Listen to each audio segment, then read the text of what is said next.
Hello. Okay, it is important that we are just as cold reviewing this movie as the characters in the film probably would have been flying over the Chicago skyline on Christmas Eve, well above the Sears Tower on Santa's sleigh. With no one in sight, like the city that no one really lives in, I guess. It's very much abandoned by this point. All right, so we watched The Christmas Chronicles, which is a Netflix movie. If you don't know this movie by name, this is the one where Kurt Russell stars as Santa Claus. And I know by that description right there, you've already made up your mind on whether or not you're going to watch this movie. And the answer is probably going to be yes. Based on the fact that Kurt Russell is playing Santa Claus in this film, it's going to make you want to watch the movie. That's what caught my eye about the film. And first and foremost, again, I don't really need to clarify this. Kurt Russell is an awesome Santa Claus in this movie. Yeah, he is. Like, he is a really badass, cool Santa Claus. Like, he is... Yeah, I've never really seen like a Santa Claus like it's kind of his own take on it. Sort of like Santa Claus by way of Grizzly Adams. Like if you got like, you know, old Dan Haggerty to play Santa Claus or something like that. I mean, think less like a lot of the Santa Clauses you've seen, especially the one in Santa Visits the Magic Land of Mother Goose. He's not serial killer Santa. He's kind of, you could picture him being like an ass-kicking Santa. Like, you could very much picture this Santa Claus wrestling a bear. Yeah. He's much more like a Saint Nick character. Oh, so you're thinking like he's not he's not as jolly as like Santa Claus. So he's very close then to the Santa Claus in Kirk Cameron's Saving Christmas, who walked into the tavern and beat to death two non-believers. So yeah, he's basically if Santa was like a Marvel superhero. Yeah, kind of. He really is. Like, he belongs in that universe, kind of. Like, I haven't seen as much of like a superhero, not really origin, but like a superhero feeling Santa Claus since David Huddleston in Santa Claus the movie, where it was like sort of giving it like a Superman origin story, kind of. Like, and that was kind of badass too. But no, Kurt Russell is really fucking cool in this, and I actually really like a lot of things that they sort of try to explain in this. Like what? Well, I like the little touches that they add to his sleigh, where he can basically jump into a wormhole. A portal. Yeah, like he can travel from like one city to the next like that, and it shows him going through this kind of like green Aurora Borealis like wormhole, where you see like all of these cities like popping up. Yeah, you see like Paris and New York and LA and Vegas, and I like I also like how quickly it's showing him go from house to house. Like, it shows him jumping back and forth between, at one point, about 20 different chimneys in just like a matter of seconds. And I liked that. And I like that there's actually a really, really cool sequence in this movie where the girl is inside the presents, is inside his bag. Yeah, the sack. Yeah, and it looks like something out of like... It kind of looks like a Logan's Run holiday special when she goes in there. Like, I enjoyed little touches like that about the film. And I liked, there's kind of an ongoing joke in the movie where Kurt Russell hates how Santa Claus is depicted, like, physically. Like, he keeps getting mad whenever he sees like jolly fat Santa Claus on like the Coca-Cola bottles and the billboards. It's like the billboards add 40 pounds or something. The billboards add 40 fucking pounds. He doesn't say it quite say like that. So no, there's cool stuff about the movie. It's the plot of the movie is that a couple of kids. One of them is like the older brother who's out stealing cars and shit. And then there's a little girl who still believes in Santa Claus and writes Santa Claus letters because they just lost their dad. The dad's Oliver Hudson, and the mom's Kimberly Williams. Their dad was, I believe, like a firefighter or a cop. Like a cop or something. He dies in a fire. So like, and so their dad dies, and the older boy, again, he's like out stealing cars. He doesn't get along with the sister, and then the sister has this plan to trap Santa Claus, and that plot is done a lot better in this than the same exact plot was just done in The Grinch. Oh, yeah. Like, it actually felt necessary in this and not just like padding. So they end up trapping Santa Claus, and then the movie, they hide out in the, well, they actually don't trap him. They sneak into the back of his sleigh, and then they scare him, and which no one sees this, by the way. Oh, I'll get to, believe me, we'll get into stuff like that in a second. But what the crux of the movie is it with them being like sort of lost in Chicago because the sleigh goes down and they're missing their reindeer, and they're kind of going in and out of all of these places in Chicago. It's a Chicago movie, so I like that about the film. I like that it's a Chicago flick. It is kind of like with its two kids and Santa Claus, and then this sort of odyssey in Chicago. It's kind of like Santa Claus Conquers the Martians by way of Adventures in Babysitting. Did you ever see Adventures in Babysitting? Oh, that's a classic. So right down to like there's car thieves that show up at one point, and Santa also has like a blues musical number in the film. Yeah, that was weird. It kind of came out of nowhere. That did come out of nowhere because it's one of those things where I looked down at my phone to check something for 1 second, I look back up, and then suddenly Santa Claus is doing a musical number with Steven Van Zandt. Yeah. Sure. Random. But at the same time, when I looked up and that randomly happened, I wasn't sitting there going like, what the fuck? I was sitting there like, oh, well, okay, that's just the natural progression of things. Clearly, that is just something that's going to happen in this universe. And the best part of the movie is watching Kurt Russell be really, really cool. Because he is a very cool Santa Claus. I mean, aside from that, there's it's got a few laughs here and there, and it is certainly charming. It's a silly fucking movie. It's silly. But the weirdest parts were the elves. The CGI was kind of terrifying. You know, yeah, like from the very beginning of the film, there's little things that I could kind of make fun of watching this film. Like with the video camera. So, okay, and then I know that what I'm about to say is like just me. Don't take this as like, you know, this is me using this as like a slight against the movie. It's just something I notice. So the movie starts out with like a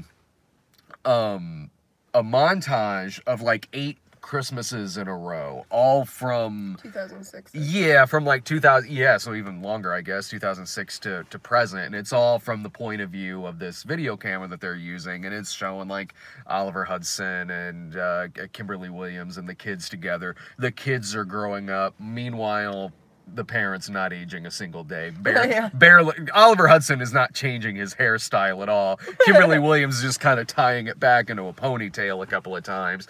But it's one of those where, like, it's supposed to be, like, from handheld to this camera, but clearly it seems like they're shooting it on the regular camera that they're using to shoot the rest of the movie. Like they're adding a filter, but then after, and, you know, I was like, okay, that's just something I noticed, whatever. But that camera is like a main character in this film, and that girl, the young girl, takes it with her everywhere and puts high 8 tapes in it. She's going around with this high 8 camera, and I'm going like, okay, this is like, you're showing me quality of like the movie we just shot, the sequel to the Snob movie, but with these high 8 tapes, I know what that footage looks like. That's the same camera and the same shit that I shot Freak Out on and Cheap and Midnight Heat.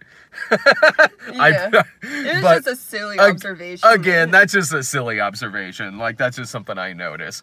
But this is one of those universes, and it all, like, while they do a decent job showing some things, how quickly Santa goes from one house to another and can kind of jump over from city to city. Like, I actually kind of buy in this movie that he's doing all this in one night. But I mean, it's Santa Claus, so it's fantasy anyway. It's not like I've hated something in the past because of that. But I appreciate things like that. But it is still one of those universes where I don't understand why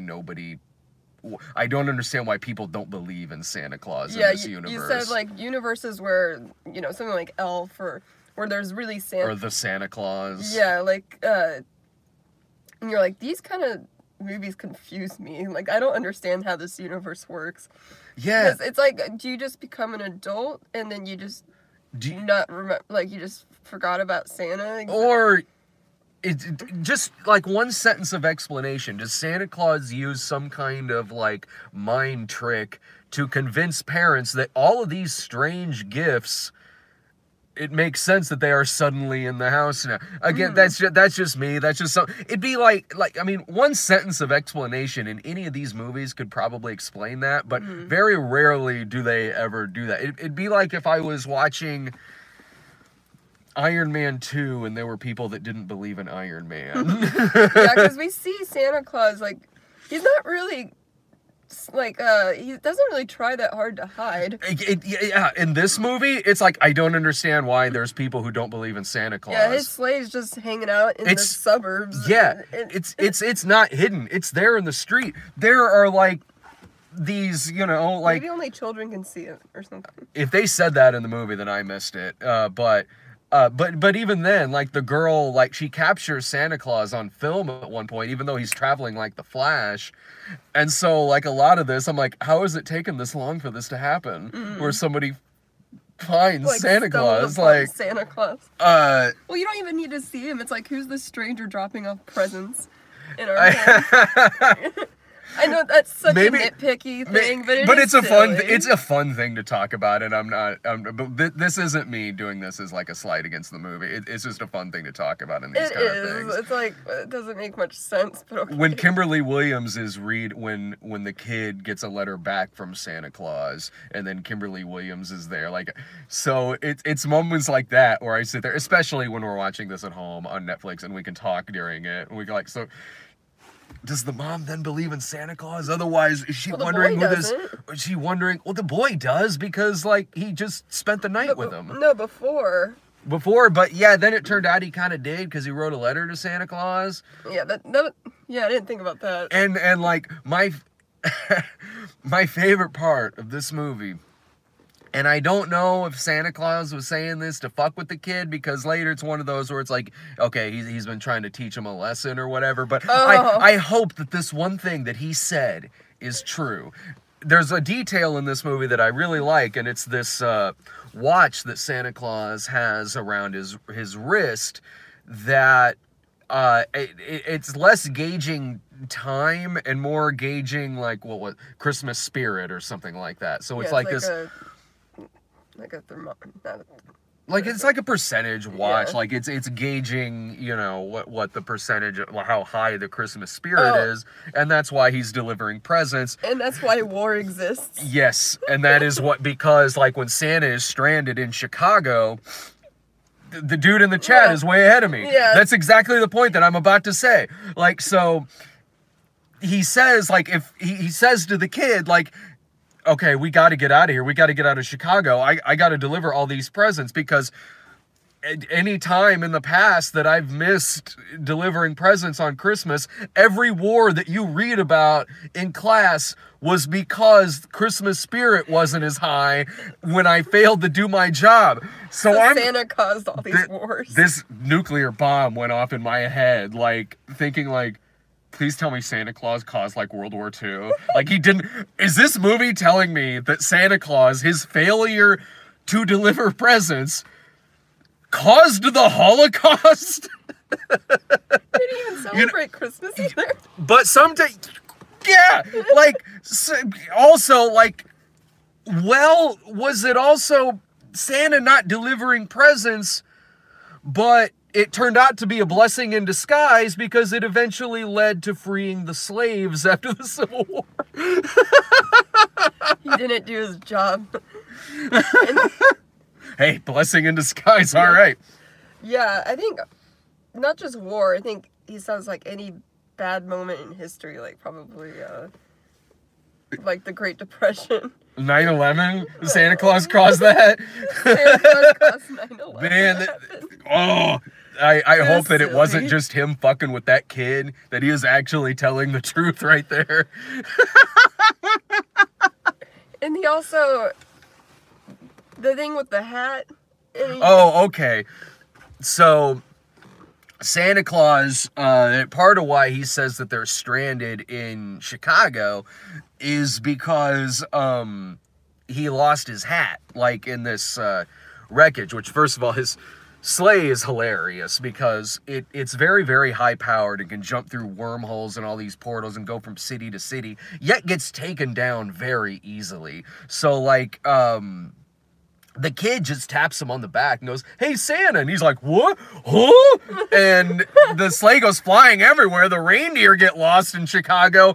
There's airplane wings that come out the side of the sled. That doesn't help. It immediately, crashes. He crashes down. The kid goes the kid says, "Hey, aren't you gonna say ho, ho, ho?" And Santa's like, "Oh, I don't say that. That's fake news." Like, oh yeah, that was so weird. Why is there a Trump? Why is there a Trump reference in this family Christmas movie? And it doesn't even really make sense either. Like, oh, that's fake news. It's not like Santa's very topical in this film, just for that one line. But so Santa's missing his hat, and that's why he can't fly away until the end of the movie, when it turns out it pulls a Transformers 4 on us, where at the end of Transformers 4, you find out Optimus could fly this whole time. Yeah, but he needed to learn a lesson. The boy had to learn a lesson or something. Well, I'm Santa Claus. Of course I can fly. Cutting it close, Santa Claus. If you hadn't made it to that one house with literally a second to spare, you could have caused World War III just to teach this kid a lesson. What was the lesson? To stop stealing cars, I guess, and to be nicer to his sister. I like when they go into the Santa bag, where there's the Batman screen of all the kids sending Santa Claus a video message, all shot on 4K, the red camera. This kid almost gets his balls cut off by these elves. So there's these elves in the movie that, when looking into it, I'm like, okay, now these elves make sense now, because this movie is directed by an animator. He's an animator on a lot of movies, and the only other movie he directed was the Angry Birds movie. So I'm like, all right, now these elves kind of make sense to me now, because these elves, while I'm kind of forgiving of a little bit with these elves because we watched it at home on Netflix, if we were to see this on the big screen, it would be unsettling. It'd be unsettling, and it would be these elves would look bad if this were a fully animated movie. Oh, God, yeah. Even if this were a fully animated movie, they would come across as slightly better versions of the lemmings from Norm of the North. I guess they're supposed to look kind of cartoony. And it's bad CG. The special effects in this movie are pretty bad. Well, since it's Netflix, I'm more forgiving. Because I'm watching it at home, just on TV, certainly. But we would be saying probably a lot more about some of the special effects if we were seeing this on the big screen, because some of them are really bad. The reindeer look fine, I guess. I mean, they're not great, but they were on par with the wolves from the Twilight movies. Yeah, I guess. I'm just trying to. I'm like, what other effects were there? But these elves though are fuckers.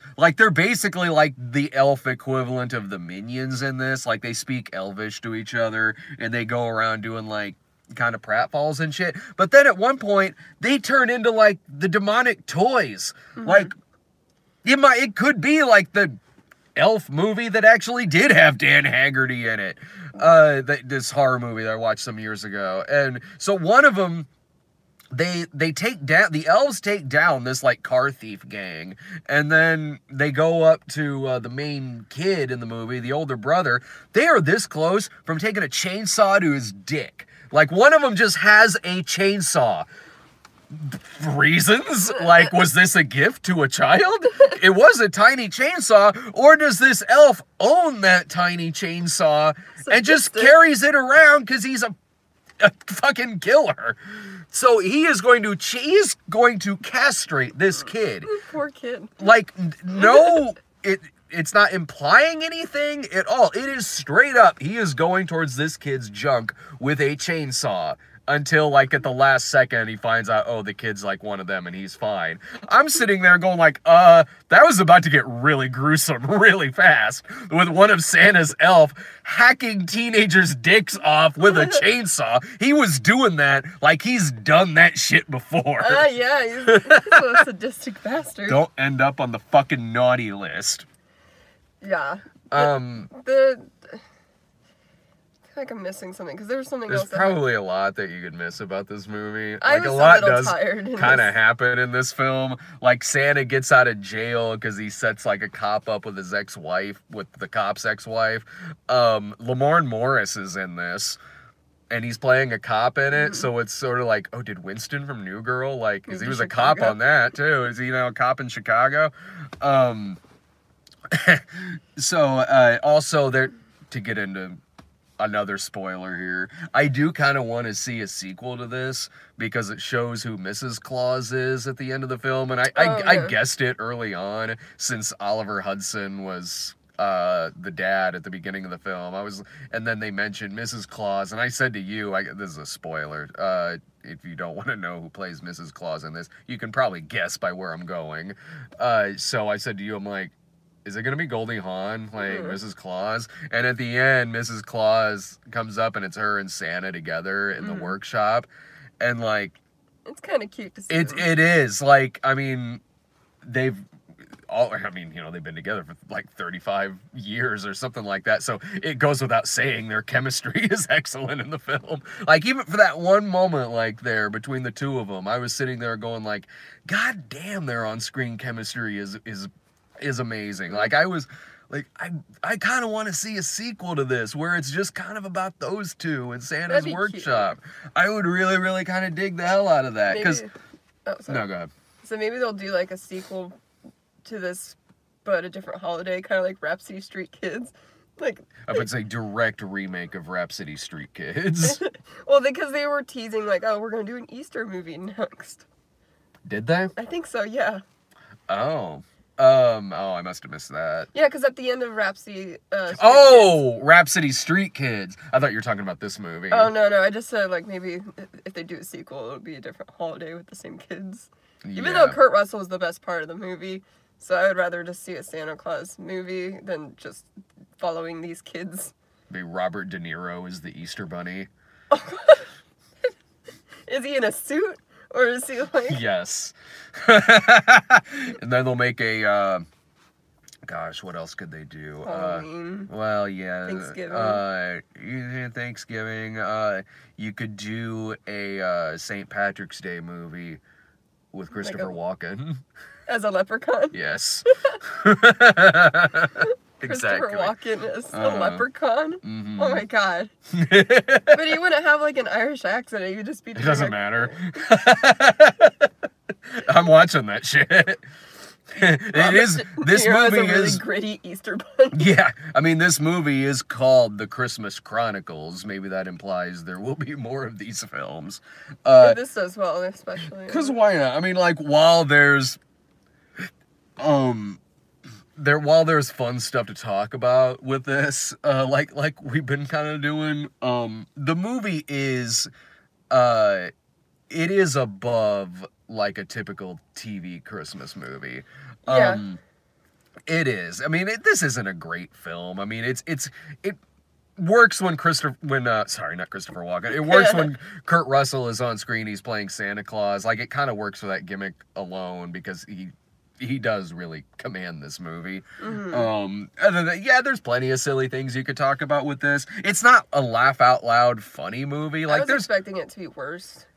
You know what? It was actually kind of on par with what I thought it was going to be. Like, I can see why the reviews for this movie are decent, because it works for something that you're popping up on Netflix. And it also works because there is thought put into this. There is, it's a genuine film. It's not over. There's always like 30 TV Christmas movies that are on TV between Hallmark, Lifetime, even Netflix, probably Hulu. I think this year alone there's 27, because, you know, War on Christmas is a thing. There's usually 28.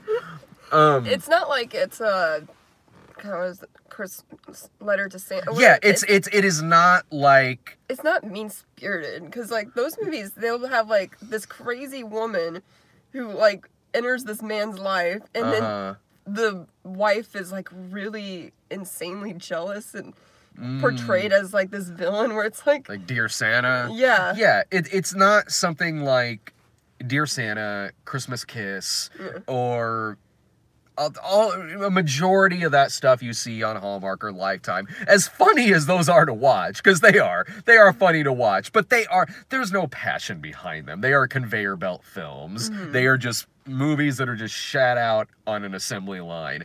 Some of them are insane, and they're fun to watch if you can talk during them.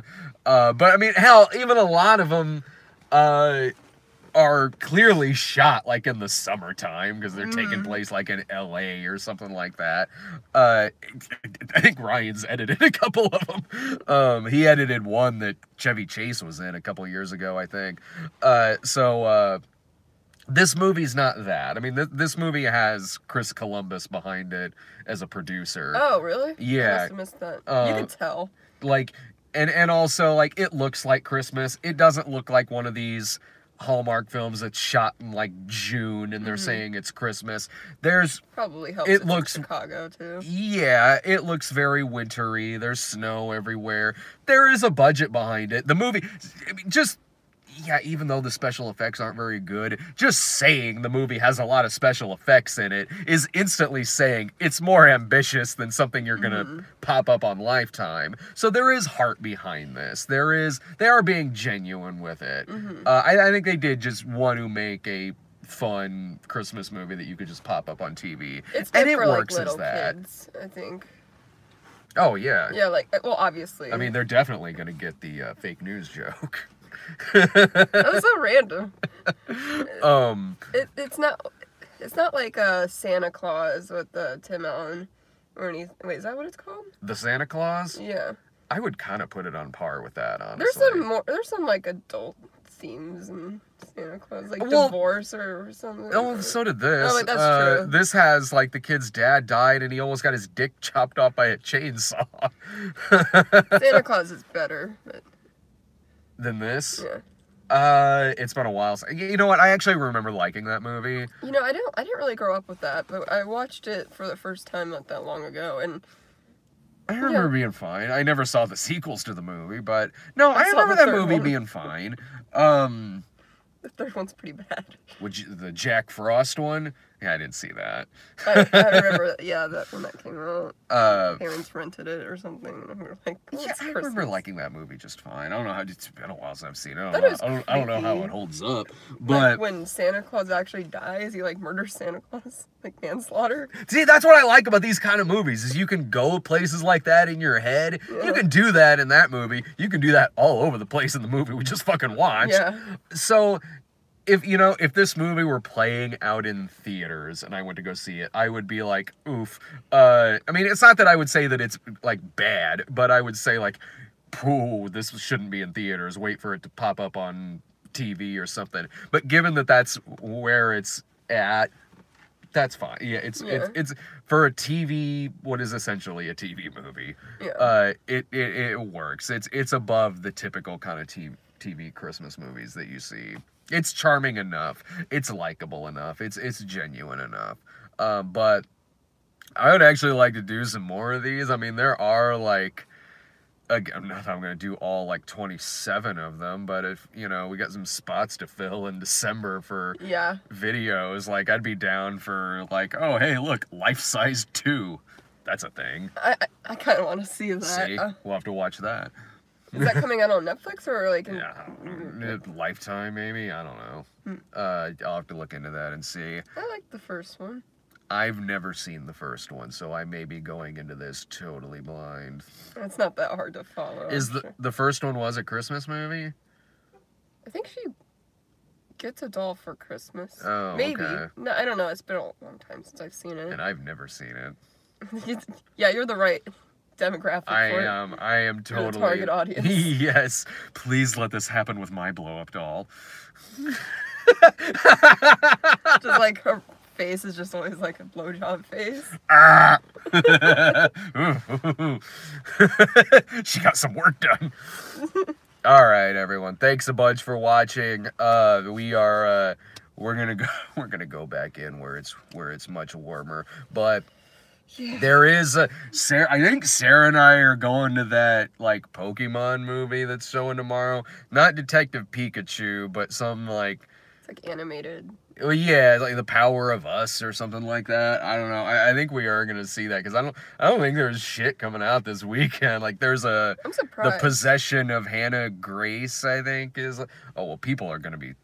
Still, if memory serves me correctly, the weekend after Thanksgiving weekend is usually a dumping ground. Oh, really? Yeah, so I think that might be like the only thing that maybe is coming here. They haven't even put out the schedule for movies coming out this weekend.